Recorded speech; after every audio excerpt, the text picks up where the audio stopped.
স্থানীয় নির্বাচনে যেই হাত এটা করার চেষ্টা করবে সেই হাত আর থাকবে না ইনশাআল্লাহ। আগামীর কোন পুরাতন বন্দোবস্তের কাছে আমরা মাথা নত করবো না। সংগ্রামী রাজশাহীবাসী, সময় পরিবর্তনের আমরা যদি সাহস করে পরিবর্তনের পক্ষে ভোটটা না দিতে পারি, দালালি থেকে বের না হতে পারি, বিবেক বেঁচে দেয়া থেকে, দাসত্ব থেকে নিজেদেরকে বের করে না আনতে পারি, তাহলে এই সিস্টেমের কোনোদিন পরিবর্তন হবে না।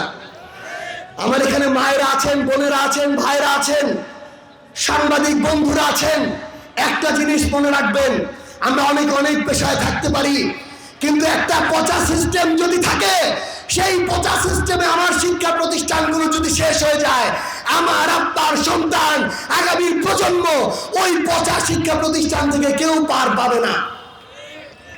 আমরা যদি ওই পুরাতন বন্দোবস্তের মধ্যে থাকি, এই সরকারি অফিস আদালত, থানা থেকে হাসপাতাল, ভূমি অফিস থেকে শুরু করে প্রত্যেকটা সরকারি কর্মকর্তা কর্মচারীর কাছে আমরা যদি যাই, যদি আগের সিস্টেম থাকে, আবার ওই টাকা ছাড়া কোনো কাজ হবে না।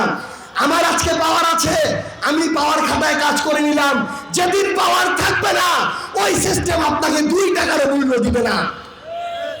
তাহলে তো আমাদের ওই সিস্টেমটার পরিবর্তন করতে হবে, তাহলে তো আমাদের মানুষগুলোর পরিবর্তন করতে হবে। আমরা আপনাদের কাছে ওই আহ্বান নিয়ে এসেছি। আমরা আপনাদের কাছে বলতে চাই, আমরা অনেকে আপনাদের সন্তানের বয়সী, অনেকে হয়তো ভাইয়ের বয়সী, আমরা আপনাদের এই ভোটটাকে আমানত মনে করি, এই সমর্থন ভালোবাসাটাকে আমানত মনে করি। ওই জুলাই অভ্যুত্থানে গোয়েন্দা সংস্থা থেকে শুরু করে যত বাহিনী ছিল, অন্যায় অত্যাচার যা ইচ্ছা তারা করার চেষ্টা করেছে। নাহিদ ইসলামের শরীরের ওই রক্তাক্ত দগ্ধকি দাগগুলো এখনো আমরা ভুলতে পারি নাই।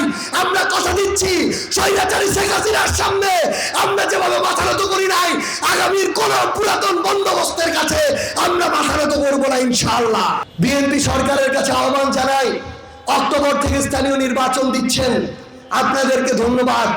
কিন্তু মনে রাখবেন, প্রশাসনকে ব্যবহার করে, ক্ষমতার অপব্যবহার করে, পেশি শক্তির প্রয়োগ করে, কালো টাকার ব্যবহার করে, আওয়ামী লীগের সাথে ইন্টারনালি আঘাত করে যেভাবে ওই নির্বাচনকে আপনারা প্রভাবিত করে বিজয়ী লাভ করেছিলেন, আগামী স্থানীয় নির্বাচনে নির্বাচন কমিশন থেকে শুরু করে মাঠ প্রশাসন কেউ যদি মনে করে আমাদের একটা ভোটের অধিকার, একটা ভোট গণনায় বিন্দু মাত্র এদিক ওদিক হবে, আমরা বলে দিচ্ছি, স্থানীয় নির্বাচনে যেই হাত এটা করার চেষ্টা করবে সেই হাত আর থাকবে না ইনশাআল্লাহ। আমরা স্পষ্ট করে বলি, আমাদের ভোটের অধিকার আমাদেরকে বুঝে দিতে হবে। জুলাই সনদ গণভোটের রায় আমাদের বুঝে দিতে হবে। আমাদের যে বিদ্যুতের লোডশেডিং সেটা বন্ধ করে বিদ্যুতের সাপ্লাই দিতে হবে। যুবকদের কর্মসংস্থানের ব্যবস্থা করতে হবে।